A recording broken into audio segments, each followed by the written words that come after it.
Emma, I want to divorce you. All right. Regardless of the reason, I can't live with someone who has cheated. Let's get divorced immediately. I printed the divorce papers from my computer and placed them in front of Tom. Sign these right now. I'll sign them afterward, and we'll file them immediately. I'm sorry for hurting you, but thank you for understanding. We'll be happy. As Tom and Alex were about to leave, Alex approached me and whispered in my ear, Now I can live in luxury. Sorry for taking Tom from you. After saying that, Alex looked triumphant and left with Tom arm in arm. After all the paperwork was done, Alex stretched and addressed me. Finally, it's over. Well, it's worth it to be happy with Tom. Good luck with your poor life, Emma. With a triumphant expression, Alex looked down on me and laughed. When I didn't respond, Tom looked puzzled and interrupted the conversation. What are you talking about? Poor? What do you mean by that? What? Because you're a high earner and Emma is a housewife, so she won't have any income now, right? Hearing Alex's words, Tom burst out laughing. What are you talking about? We're the ones who'll be living a poor life. My name is Emma, and I'm a part-time homemaker. My job is very demanding, and I often have to be away from home. The one supporting me through all this is my husband, Tom. Tom takes care of all the housework in my place. He's a full-time stay-at-home husband. Even though we've only been married for 3 months and I often have to be away from home despite being newlyweds, Tom never complains about me not being able to help much with the housework. He always takes care of me when I come home tired from work, and I'm truly grateful to him. We've built our harmonious marriage, but little did we know that this situation was about to change drastically with the arrival of a certain individual. One day, when I got home, Tom started talking to me. Hey, can I invite my old friend over sometime? Sure, but that's unusual. You don't often invite people over. We ran into each other recently and really hit it off. We decided to meet up again, and I wanted to introduce my friend to you, Emma. Tom explained with a big smile on his face. Seeing him smile made me smile too. All right, thanks for letting me know. I think I can take the next weekend off, so can you arrange it? Got it. Thanks, Emma. Tom looked happy and immediately started messaging on his phone. I've hardly ever seen Tom angry or in a bad mood. I love Tom's kind and straightforward nature and his genuine, carefree smile. Tom's old friend is named Alex, and he was free next weekend, so he was coming over. Since Tom thinks so highly of him, he must be a great guy. I was looking forward to meeting Alex too. This weekend, Alex is coming over to our place. Tom has been cooking various dishes since the morning to entertain Alex. Tom's household skills are impressive, especially his cooking. The table is filled with delicious-looking food. I'm sure Alex will enjoy it. Oh, it looks like Alex is almost here. I'll go get Alex. Saying that, he left the house to pick Alex up. We live in a high-rise condo with a concierge at the entrance. First-time visitors often get confused, so we always go to meet our guests. I wonder what kind of person he is. As I waited excitedly, I heard the front door open. Come on in. Thanks for having me. Hearing their conversation, I felt a bit puzzled. The voice sounds a bit high for a man. When Alex walked into the living room, I was surprised. Wow, what an amazing place. It's so luxurious. Standing before me was a woman looking around the room. Well, Tom, who is this? Let me introduce you. This is my childhood friend, Alex. Alex, this is my wife, Emma. Nice to meet you. I'm Alex. Oh, nice to meet you too. I hurriedly returned the greeting. Since Tom mentioned a childhood friend named Alex, a gender-neutral name, I had assumed a man was coming. Tom could have mentioned she was a woman. Feeling a bit confused, Tom and I decided to welcome Alex. When we led her to the dining table, Alex naturally sat next to Tom. Wouldn't it be normal for me to sit next to Tom? However, Tom didn't seem to mind at all. Since it wasn't a formal seating arrangement, I didn't say anything. Then Alex even moved her chair closer to Tom. This place is amazing. The furniture is so luxurious and everything looks fantastic. Isn't it? We can live like this thanks to Emma. Really? You two seem to support each other a lot. Alex gazed up at Tom with an admiring look. She didn't glance at me at all, and I just watched them talk. Seeing Alex happily chatting and occasionally touching Tom made me uncomfortable. Tom didn't seem to notice, but it was easy to tell that Alex saw Tom as more than just an old friend. To avoid spoiling the mood, I stayed silent. Then Tom suddenly turned to me and said, See? Isn't she fun? He genuinely believed that, with no hint of irony. Yeah. So I responded with a forced smile. Tom probably didn't realize how I was feeling at the moment. He truly thought I was enjoying myself. Then, for the first time, Alex, who had never spoken to me before, turned to me and said, I'm really having a great time too. Can I come over again? Although the corners of her mouth were turned up, her eyes were not smiling. Yeah, sure. I could only manage a vague response. Seeing me, Tom smiled and said, I'm so glad you two are getting along. Since then, Alex has started visiting our house several times a week. At first, she came over on weekends when I was home, but her visits increased. Now she came even when I was away on work. Today, when I got home, I heard Alex's voice. I sighed and walked into the living room. There on the sofa, Tom and Alex were sitting close together, laughing happily.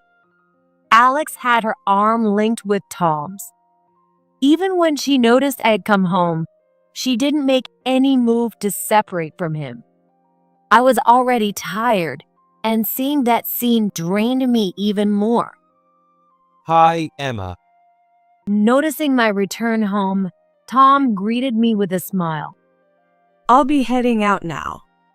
Without even addressing me, Alex said that and left our house. Was Alex here again? She's been coming over too often lately. I spoke to Tom with a sigh. Yeah, she has. Tom replied while preparing dinner. But Alex recently got divorced and moved back to her parents' house. Everyone else is busy with their work or own families, so she's been feeling lonely. I understand that, and I do feel sorry for her, but I don't feel comfortable with you two meeting alone when I'm not here. Your interactions are a bit too close. Can you cut back a little? I'm sure Tom doesn't have any ill intentions. He genuinely wants to help his troubled childhood friend. However, I couldn't warm up to Alex, who casually touched Tom in front of me and came over to a married man's house during the day. After hearing my concerns, Tom apologized and promised to reduce the number of times he meets with Alex. For now, I had no choice but to trust Tom's words. However, Alex continued visiting our home. Even though she seemed to target times when I was at work, so I never saw her. How did I know she was visiting? because she left the toilet paper folded in a trifold when she left. Since she had visited our house multiple times, she must have known that neither Tom nor I folded the paper that way. She deliberately left traces of her presence. It was clearly a provocation. Though her visits had decreased, she still came every week, so I spoke to Tom again. I told her clearly. She said she understood, but then she starts crying in the entrance, saying how hard and sad it is, and I just can't turn her away. Seeing Tom speak apologetically, I couldn't blame him further, so I just asked him to keep telling her to limit her visits. Tom apologized each time, but the situation never improved. About a month after Alex's first visit, she was still coming over, and I was mentally exhausted. Desperate to stop Alex's visits, I headed to a place I normally wouldn't go alone. That place was Tom's parents' house. I thought there might have been some interaction between their families since they were childhood friends, and I hoped to find a solution there. I rang the doorbell. However, to be honest, I wasn't looking forward to it. There was a reason I usually avoided this place. Oh, Emma, are you here alone? It's been a while, Emily. Emily, who opened the door, looked visibly displeased to see me alone. The reason is my mother-in-law, Emily. Emily didn't like me. So, what brings you here all of a sudden? Well, I didn't have any particular reason. I just wanted to drop by since I haven't visited in a while. Seeing you doesn't make me happy. If you were with Tom, I might tolerate it, but spending time with you alone is a waste. Hearing such blunt words directly was almost refreshing. If I tried to argue back, it would only add fuel to the fire and make her even more unpleasant.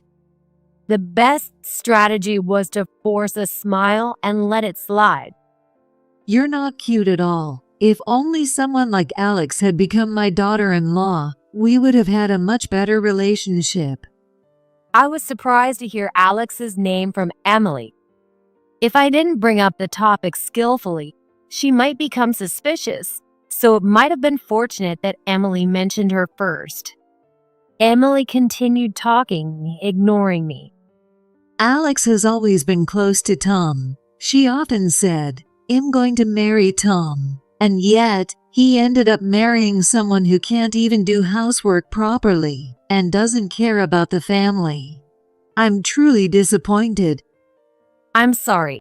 I know I have many shortcomings. Without making any excuses, I apologized. Still, Emily ignored my words and kept complaining about me. He should have married Alex. If Tom ever ends up marrying Alex, Emily would undoubtedly be overjoyed. With these thoughts, I absent-mindedly listened to Emily's complaints. About 2 months after Alex's first visit, she continued to visit our house. By the time I had grown numb to the sight of the trifold toilet paper, it happened. Emma, I need to talk to you about something important. Tom, who usually had a cheerful expression, spoke to me with a serious look on his face that day. Sensing the gravity of the situation, I felt a wave of tension. Yeah, what is it? Are you free this weekend? I want to have a serious talk. I'm free, but can't we talk now? No, I'd prefer the weekend. Okay, thanks. Tom left the living room. What could this important talk be about? I thought we had a good relationship when it was just the two of us. Is this something we need to discuss about Alex? I had a bad feeling. I felt conflicted, wanting to get the talk over with, but also dreading the arrival of the weekend. When the promised weekend arrived, my suspicions were confirmed. Alex was there, looking as if she belonged. Tom started the conversation. Emma, I want to divorce you. I had a vague sense this might happen. I thought our marriage might be in trouble, but I still believed he would choose me in the end. We haven't even been married for 6 months, and because of just one woman, it's ending so abruptly. I felt dizzy, as if I had been hit. I like being relied on.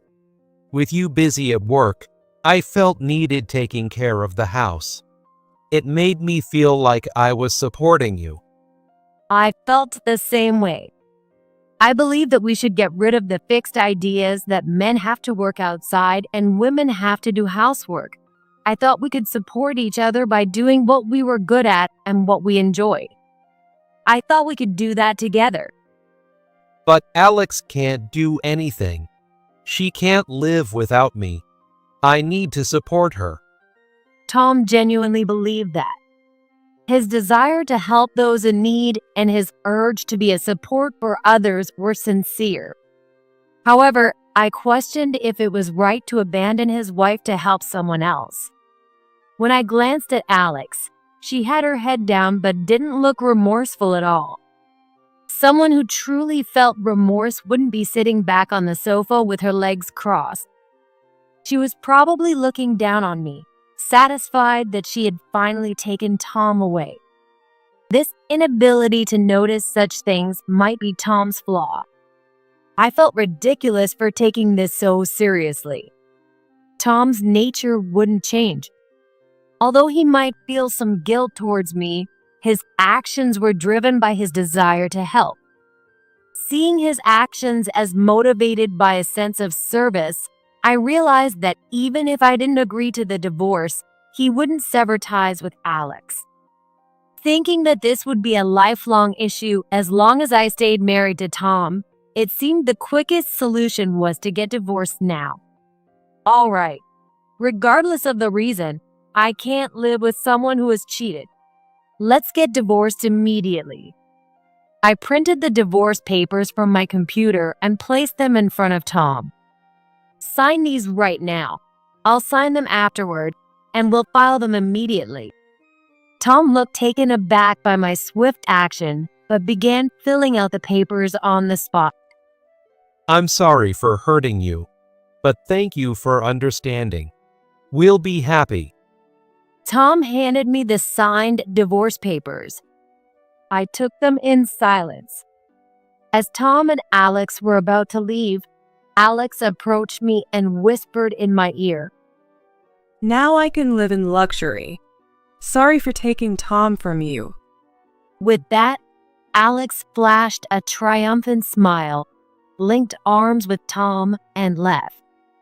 She seemed to have misunderstood something significant, but I had no obligation to correct her now. I decided to handle our divorce through a lawyer and settle things out of court. Since we didn't have children, we mainly needed to discuss the division of assets. Today, Tom, Alex, and I were scheduled to meet at the lawyer's office to discuss matters. I'll basically agree to your terms, Emma. It's only fair since we hurt you. Alex voiced her objections with a dissatisfied look. I agreed to give Tom his share of the assets and demanded compensation for the affair from both Tom and Alex. Alex looked displeased at the mention of compensation, but her expression softened when she heard that Tom would pay for both of them. After all the paperwork was done, Alex stretched and addressed me. Finally, it's over. Well, it's worth it to be happy with Tom. Good luck with your poor life, Emma. With a triumphant expression, Alex looked down on me and laughed. When I didn't respond, Tom looked puzzled and interrupted the conversation. What are you talking about? Poor? What do you mean by that? Well, since you and Emma are divorced, she's going to live a poor life now. I just feel sorry for her. Why would Emma become poor just because we divorced? What? Because you're a high earner, and Emma is a housewife, so she won't have any income now, right? Hearing Alex's words, Tom fell silent for a moment. Then, suddenly, he burst out laughing. What are you talking about? We're the ones who'll be living a poor life. What? Alex looked at Tom and me with wide eyes. I chose not to join the conversation. Tom, holding his stomach from laughing, tried to explain. I told you Emma is a CEO. I never said I was the one working, right? You did say that, but I thought you were joking. Was that true? Why would I lie about that? I'm the stay-at-home husband, and Emma's the one who's been working. She's the CEO of that famous Alphabet Corporation. Hearing the company's name, Alex whipped her head around to look at me. Alphabet Corporation. That Alphabet Corporation. The one that was on the news with an annual revenue of $1.5 billion. This has to be a joke. It's an honor to be recognized.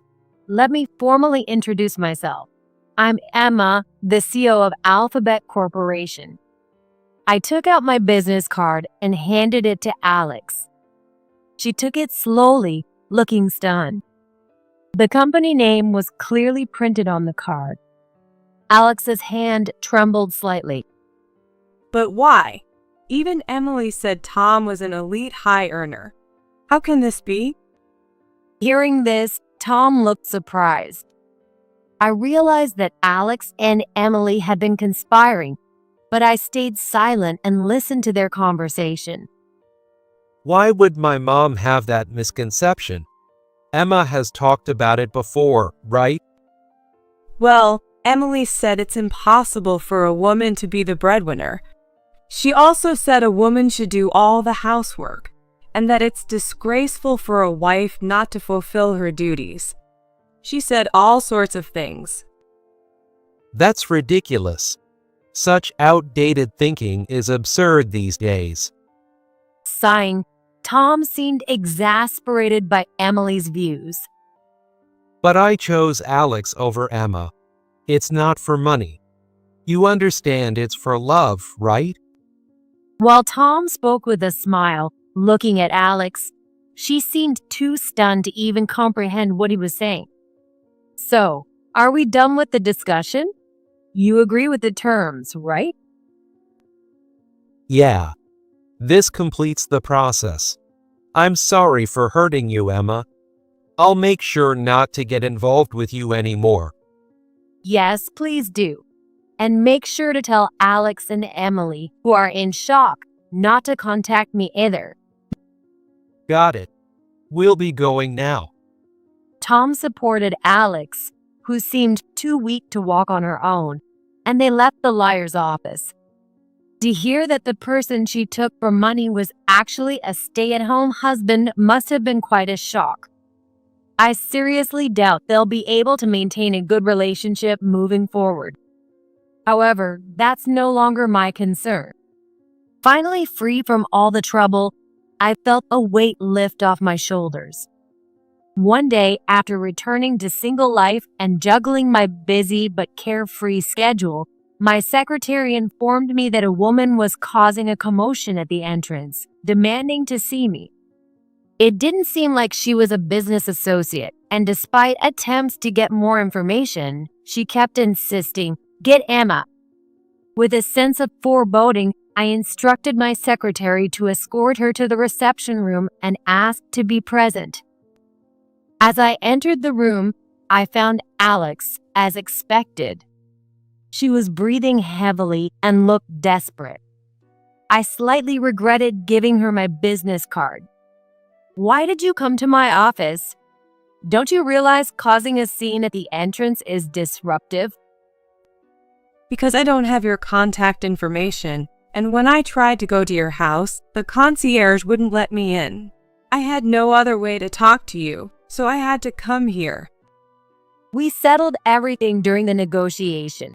I never wanted to see you again. I didn't want to come here either. Alex slammed her hand on the table. My secretary looked annoyed, but I signaled her to stay calm. Well, yes. I came here to complain to you. Complain? Yes, you said you split the assets, but what is that amount? For the CEO of such a major company, you're really stingy. Alex ranted quickly. She seemed extremely desperate. I'm not stingy. The amount is fair. Liar. It's the truth.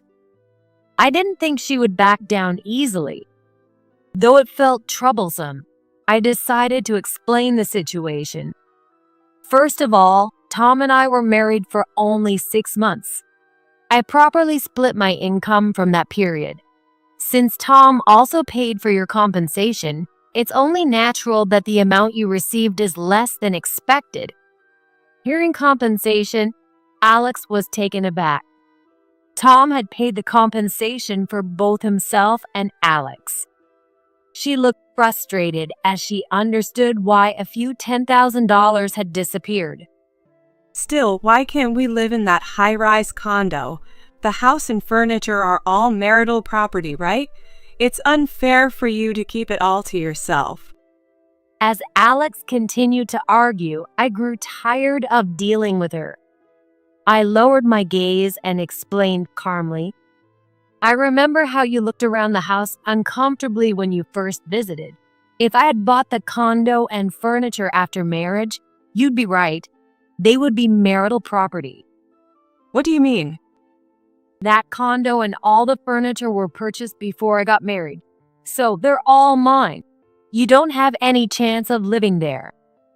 Faced with this stark reality, Alex couldn't hide her shock.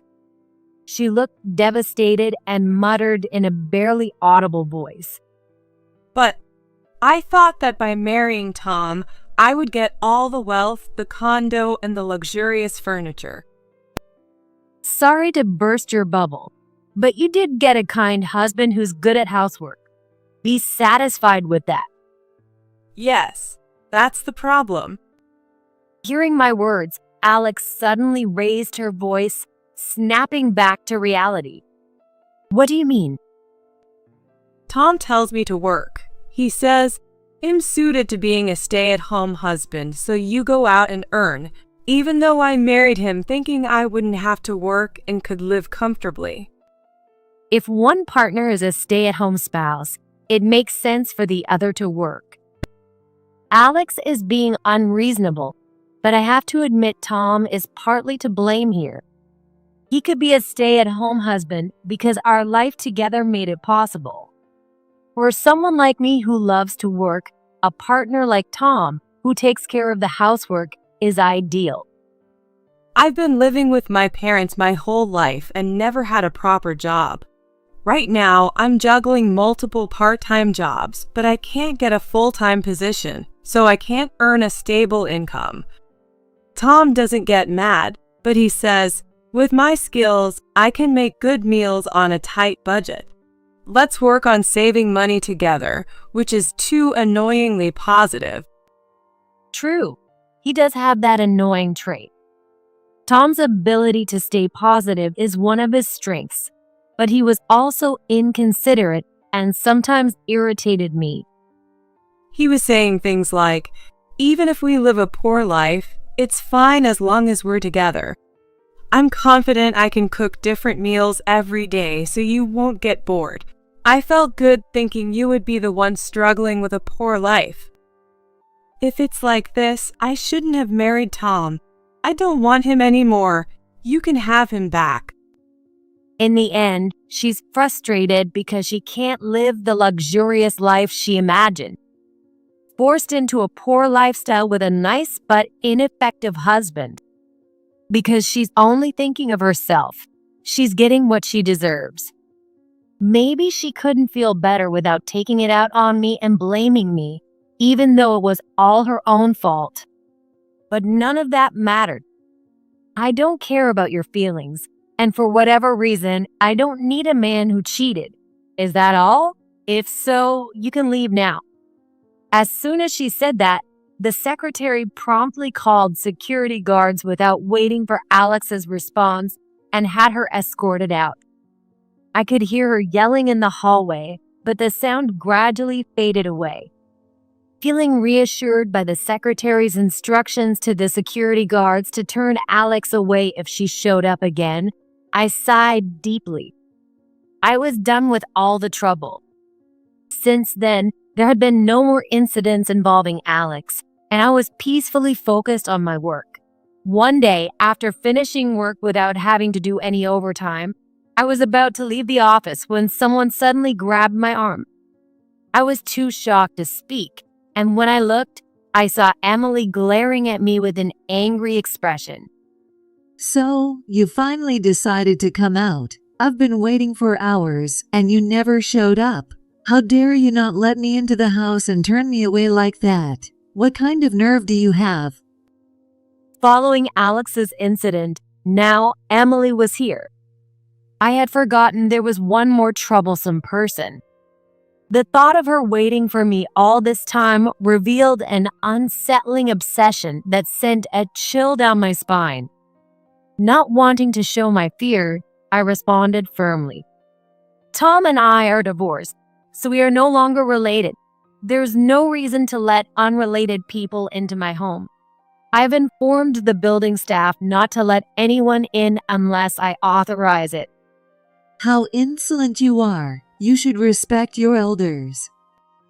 Emily screamed in a shrill, piercing voice I had never heard before. It was ear-piercing and extremely unpleasant. If you were someone worthy of respect, of course I would. But there's nothing respectable about you. So, what do you want ambushing me like this? Ambushing? That sounds so nasty. I came here because I have something important to tell you. I didn't ask you to come. I wanted to run away from Emily right then and there, but I knew it would be a hassle if she ambushed me again. I had no desire to see her repeatedly, so I decided to listen to her and end everything today. Why didn't you tell me Tom wasn't working? Because of your deception, I'm in this mess. I told you many times that I was working and Tom was taking care of the home. Every time you called me a liar or ignored me. That's on you. She had misunderstood on her own, yet she blamed everything on me. Then you should have tried harder to make me understand. I moved in with him thinking I would live a luxurious life, but the house isn't a high-rise condo, and we're living in poverty every day. I can't take it anymore. So you were after money too. Just like Alex, you rely on other people's money and then suffer for it. Shut up. Everything I'm going through is your fault. You should pay for my living expenses forever. That's ridiculous. There's no way that's happening. Besides, isn't Mark supposed to be working? Even if Tom and Alex are unreliable, you should be able to get by for now. Tom's dad, Mark, was still around, but he had been living away for work for many years and rarely came home. However, he visited a few times a year and was always kind to me. Dealing with Emily's nagging was a hassle, but thanks to Mark, I could tolerate visiting their house. That's because Emily responded hesitantly. when Mark came back the other day, he found out the real reason for Tom's remarriage to Alex, and he divorced me. I got kicked out of the house, so I moved in with Tom and Alex. It's only natural that Mark would ask questions if he came back after a long time to find his son's wife replaced by another woman. Knowing Emily, she probably badmouthed me and made Mark feel uncomfortable. But even after separating from Mark, I thought I could live a luxurious life with Tom's money, so I cut ties with Mark. Now I can't rely on him anymore. I'm truly amazed. Mark was a considerate man who treated me kindly. If you had responded to his feelings, he would have helped you. But this is your own doing for neglecting those around you. I will not help you. Emily, who had been somewhat subdued, turned angry again when I firmly refused to assist her. How cruel, you heartless person. I'm begging you, and this is how you respond. I don't care what you say. If you continue causing a scene, I'll call the police. It's disruptive to have such commotion in front of my company." The mention of the police made Emily turn pale. She bit her lip in frustration, but left without saying another word. Her shoulders slumped as she walked away, carrying the weight of despair on her back. This part I heard from my lawyer. Apparently, Tom, Alex, and Emily are still living together. Tom wanted to remain a stay-at-home husband, but he realized that Alex and Emily couldn't earn enough to support the three of them, so he had to start job hunting. However, having not worked for months without any valid reason like medical treatment or caregiving, Tom could only find a job at a low-paying company. In the end, Tom's salary wasn't enough to make ends meet, so Alex and Emily also had to take up part-time jobs to scrape by. When Tom used to take care of all the housework, the house was spotless, and homemade meals were always on the table. But now, with everyone busy working, the house is in disarray. Meals are mostly takeout, and arguments have become more frequent. As for me, I was living a leisurely life.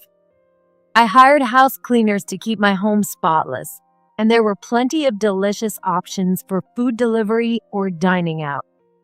Also, I didn't dislike cooking. I just hadn't had the time for it. Occasionally, cooking for a change of pace wasn't bad. I was enjoying my carefree single life. As for my job, the new company I started dealing with was where Mark worked, and I met him again. "Emma, I'm truly sorry. Because of that fool Emily and Tom, you were hurt. No amount of apologies is enough." Mark apologized to me, but he wasn't at fault for anything that happened. "Please don't apologize. We may no longer be in-laws, but I'd be happy if we could still maintain a good relationship." Mark smiled a little. "Thank you." For now, I was done with romance. I decided to fully dedicate myself to my work.